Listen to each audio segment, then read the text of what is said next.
Moi, très honnêtement, apparemment, nous ne vivons pas dans la même ville, mais apparemment, nous n'avons pas non plus le même rapport de la Chambre régionale des comptes. Parce que dans ce que vous dites, moi j'en fais effectivement, enfin le rapport que moi j'ai sous les yeux, hein. C'est pas le même que vous. Nous avons le même rapport. On a le même. D'accord. Pour que tout le monde soit témoin de ce que vous lisez, je suis rassurée. On va le distribuer dans toute la population d'Angers. Vous voyez, ça coûte un peu cher. On aura le moyen de le faire de manière numérique. Vous voyez, ça va être assez léger, rassurez-vous. Mais tout le monde pourra le lire.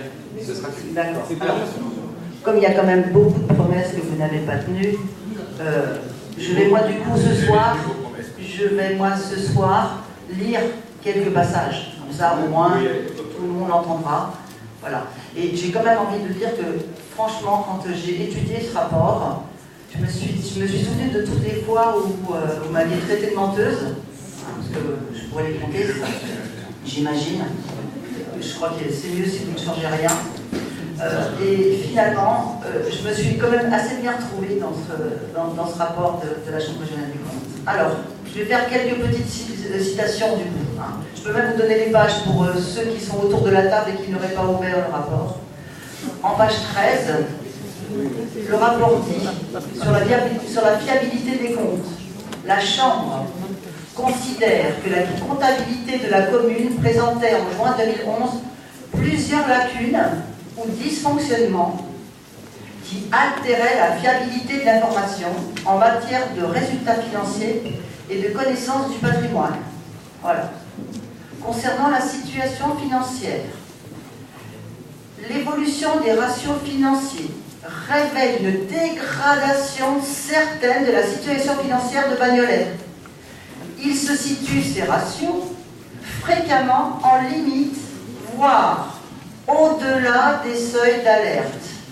Ce qui veut plutôt dire qu'effectivement, vous êtes peut-être sorti, mais vous n'allez pas tarder à y retourner. Concernant la dette, quelques passages. Je lis, hein, pour l'instant, je lis. Je lis en page 28 pour ceux qui seraient perdus. L'encours de la dette de Bagnolet est particulièrement important. Au regard du montant des annuités à rembourser, la capacité d'emprunt de la commune apparaît extrêmement limitée. Nous sommes en 2011. On est en train de nous dire que la ville ne doit plus emprunter.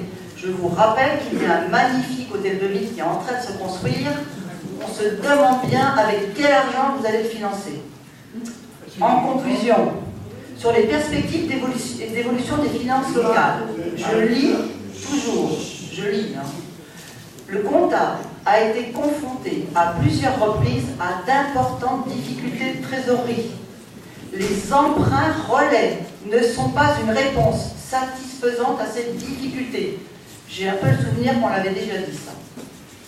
Les perspectives de dépenses sont aujourd'hui beaucoup plus certaines, ça c'est sûr que les sous, on va les dépenser, hein, que ne le sont les perspectives des recettes destinées à en assurer le financement. Qu'est-ce que ça veut dire? Ça veut dire qu'effectivement, boucler un budget insincère en faisant croire à la population qu'on va vendre des terrains, voilà, on bidouille comme on peut. Effectivement, il y a encore 69 millions de propriétés foncières à vendre sur Bagnolet. Effectivement, c'est une façon un petit peu légère de boucler les budgets. C'est pas moi qui le dis. Hein. Alors, effectivement, un compliment, mais moi finalement, ce compliment, j'en serais pas très fière. C'est toujours écrit sur la stratégie, alors ils appellent ça, accrochez-vous bien, ils appellent ça la stratégie de modernisation des services municipaux est réellement engagée. Vous savez ce que c'est que la stratégie de modernisation des services municipaux? C'est effectivement le licenciement du personnel. On met à la porte les gens, on fait des économies, et du coup, vous savez quoi? Eh bien, on dégage de l'autofinancement. C'est-à-dire qu'en fait, on dégage à Bagnolet de l'autofinancement sur le dos du personnel qu'on licencie. Et ce soir encore, finalement, on avait quelques doutes, on se doutait un peu, quand on voit tous les recours engagés, on voit qu'il y a quand même pas mal de gens qui ont été licenciés et qui posent des recours contre la ville. Ce qu'on apprend, alors là je vais passer aux choses qu'on a appris, hein, parce que finalement on a appris des choses aussi. Parce que ça on savait, ce que je viens de vous lire, nous on savait. Alors ce qu'on a appris, en fait, c'est que le comptable du Trésor a été contraint de suspendre tous les paiements aux fournisseurs du 20 juillet au 15 décembre 2008, parce qu'en fait, il n'y avait plus d'argent dans les caisses, donc on a tout stoppé. Alors, il faut savoir qu'aujourd'hui, je pense que nous sommes dans la même situation. Hein. Moi, sur les centres de PMI, je ne sais pas si vous savez, sur Bagnolet, il n'y a plus qu'un centre sur deux qui fonctionne, il n'y a plus de personnel. Donc l'équipe de PMI restante navigue un jour sur deux, c'est-à-dire on ferme un centre, on ouvre l'autre, j'y travaille, hein. C'est pas scandaleux, j'y travaille, et je subis ça chaque fois que je suis en consultation là-bas. Alors arrêtez de dire que c'est scandaleux, j'ai encore été tributaire de ça, on m'a encore appelé en me disant la PMI est fermée, il faut que tu changes le lieu de ta consultation, parce qu'on est obligé d'aller ouvrir la PMI Pierre et Marie Curie. Alors, parce que vous m'énervez, voilà pourquoi je m'énerve. Donc il faut arrêter. C'est pas des mensonges, c'est la réalité au côté. Alors vous n'êtes peut-être pas au courant, je me demande ce que vous faites. Et ça, c'est une vraie réalité. Non. Alors, voilà, dans ces cas-là, il faut un petit peu se regarder sur le fonctionnement. Hein. D'accord, le PMI, c'est le Conseil Général. Justement, je crois que le Conseil Général vous donne les sous, mais apparemment, les sous, on ne sait pas ce que vous en faites, en tout cas, vous n'embauchez pas de personnel avec. D'accord? C'est-à-dire que l'argent du Conseil Général, à un moment donné, il faudra peut-être le rembourser, surtout si vous n'employez pas les gens. Et tout à l'heure, vous avez osé nous parler de qualité de service public. Franchement, je suis restée calme sur ma chaise, mais là, et je ne vous parle pas des cas, effectivement, d'un quart de sortie qui n'a pas pu sortir, qui est sorti, je ne vous dirai pas comment, parce que voilà, voilà. Pourquoi il n'y avait plus d'essence, plus d'argent pour mettre de l'essence dans l'autocar? Les enfants sont restés sur le trottoir. Ils ont fini par partir, je pense qu'on a siphonné les voitures en fait. Hein. On les a siphonnées dans le garage, les autres petits véhicules, pour pouvoir remplir le car. Alors, effectivement, la qualité du service public, effectivement ça m'énerve, mais il ne faudrait peut-être pas pousser le bouchon trop loin quand même. Hein. Alors, et je ne vous parle pas des ADSEM, je ne vous parle pas actuellement, blocage des fournitures. Plus aucune fourniture ne peut arriver dans les écoles. Dans les PMI, c'est pareil, hein, blocage des fournitures. Donc je pense qu'actuellement, je suis persuadée que le comptable, alors je ne sais pas ce qu'il vous a raconté le comptable, hein, mais il a tout bloqué aujourd'hui aussi, hein, et on est en 2012. Alors ça, effectivement, ça a son importance. Ce qu'on a appris aussi, hein, en 2007, vous avez été incapable de payer les charges sociales relatives au salaire. Vous avez payé ces charges sociales en 2008. C'est quand même intéressant. Qu'est-ce qu'on apprend aussi? Alors ça, c'est la cerise sur le gâteau. Vous vous souvenez du pré-relais de 14 millions en décembre 2010? Eh bien, en juin 2010, a été fait également un autre pré-relais de 4 millions. Donc en fait, ce pré-relais, il n'est pas de 14 millions, il est de 18 millions. Voilà, donc tout va bien. Ce qu'on apprend aussi, hein, effectivement, c'est que vous avez projeté, alors pour remplir effectivement les caisses, de vendre très exactement 12 millions d'euros le stade de la Piqueterie.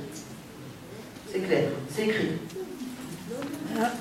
De vendre l'espace commercial de la place Sampex, 2 millions d'euros. Je me souviens à l'époque, quand vous savez, vous avez fait une espèce d'étude, viabilité des commerces, j'ai dit, mais attendez, pourquoi vous faites ça? Vous voulez vendre? Et vous m'avez dit, mais vous racontez des mensonges, Madame Bessy. Et on n'a jamais dit qu'on allait vendre. C'est écrit, 2 millions d'euros, le centre commercial Place Sampex. Voilà, il n'y a pas de souci, on brave. Les mensonges maintenant, parce qu'il y a des mensonges. Il y en a quelques-uns, pas bien les mensonges. Il y en a quelques-uns. Alors, pourquoi des mensonges? Parce qu'on est en 2012. Aujourd'hui, on sait que c'était des mensonges. Donc, plusieurs fois dans ce rapport, effectivement, vous vous êtes engagé, ça, vous avez raison. Hein. Premier juré, on ne recommencera plus, on s'engage, on va faire mieux. Alors ça, c'est un mensonge. Hein, parce qu'aujourd'hui, on sait que vous n'avez pas pu faire mieux. Ça, c'est sûr. Vous pouvez lui promettre tout ce que vous voulez. Hein, mais en fait, vous ne tenez forcément pas vos promesses. Alors, vous dites... j'ai été chercher, parce que je me dis, j'ai un doute. Vous dites, on n'augmente pas assez les impôts, je ne sais pas quoi, enfin quelque chose un peu de ce style-là. Là, je vais vous relire hein, ce que dit le rapport. Il dit qu'il y a un alourdissement de la pression fiscale sur Bagnolet. Alors que vous venez juste de nous dire le contraire. Taxes, donc ils énumèrent. Taxes de séjour, taxes d'enlèvement des ordures ménagères, et les impôts locaux. Mais non. Page 19, regardez, ouvrez page 19. Vous dites aussi, alors là c'est fabuleux, vous dites aussi, mise en place d'outils qui permettent de détendre partiellement les tensions de trésorerie. Vous savez ce que ça veut dire, détendre les tensions de trésorerie? Ça veut dire acheter des fournitures, Ça veut dire mettre de l'essence dans les cars. Donc a priori, vous allez mettre en place des outils. Ben, a priori, c'est pas fait encore. Hein. Vous n'avez encore rien mis en place. Donc ça, c'est encore un mensonge. Vous annoncez aussi effectivement un plan pluriannuel d'investissement. Ça fait très longtemps qu'on le demande. Vous allez y réfléchir. Nous, depuis longtemps, vous nous dites, on va en faire un, on va en faire un. Aujourd'hui, nous, on l'attend. Si vous avez fait un plan pluriannuel d'investissement, comme ça vous est demandé, et un recensement des projets en dépenses, vous imaginez, c'est-à-dire on sait combien on va dépenser. Ça, aujourd'hui, si vous nous le fournissez avec, en document, sur le prochain conseil, on sera très content. Voilà. Un autre mensonge, dans ce document, vous avez annoncé aussi 3,5 millions pour la ZAC. 3,5 millions pour la ZAC, ça vous l'avez annoncé en 2010. Aujourd'hui, on est censé voter, enfin moi, nous, on ne votera pas, hein, 9,5 millions pour la ZAC. D'accord? Ça a pris allez, plus de 5 millions, donc c'était encore un mensonge, hein, puisqu'on est à 9 millions aujourd'hui pour la ZAC. Ça, c'est clair. Autre mensonge, vous avez prévu 17 millions en 2011 et en 2012 de financement de l'ANRU. 17 millions, mais c'est où ça? 17 millions vous avez prévu. 8 je crois en 2011, 8 en 2012 à peu près, un petit peu plus. De quoi s'agit-il? 8 millions pour le financement de l'ANRU en 2012, j'aimerais que vous l'expliquiez. Ça c'est faux aussi, hein, à mon avis. Et bien sûr, on a très clairement dans ce rapport les 7 millions de ventes des gymnases. Alors, je vous rassure, hein, ça va être vendu d'ici fin 2012 les gymnases, c'est-à-dire dans un mois et demi à peu près. Et bien sûr, ces 7 millions, forcément, figurent dans ce rapport. Alors ça, il est clair, hein, je vais m'arrêter là, c'est déjà pas mal. Il est clair que fort de toutes ces anomalies, de tous ces mensonges, hein, j'en ai cité que quelques-uns ce soir, hein, il est clair que nous allons nous écrire à la Chambre régionale des comptes et nous allons apporter quelques modifications hein, par rapport à tout ce que vous allez se dire. Il est clair aussi, et là je m'adresse à tous les élus, c'est que vous avez tous voté les budgets depuis 2008. C'est-à-dire que ça, vous l'avez tous voté. Et que quelque part, à un moment donné, j'en appelle, comme pour les emprunts toxiques sur la précédente mandature, j'en appelle quand même à votre responsabilité. Et il est clair aussi que ce rapport ne fait que confirmer que les projets qui sont mis en place par cette majorité sont insoutenables pour la ville, pour notre ville, hein, d'accord, pour les finances. On ne peut pas financer. Il n'y a plus d'argent, on ne peut pas financer. Voilà, je m'arrêterai là.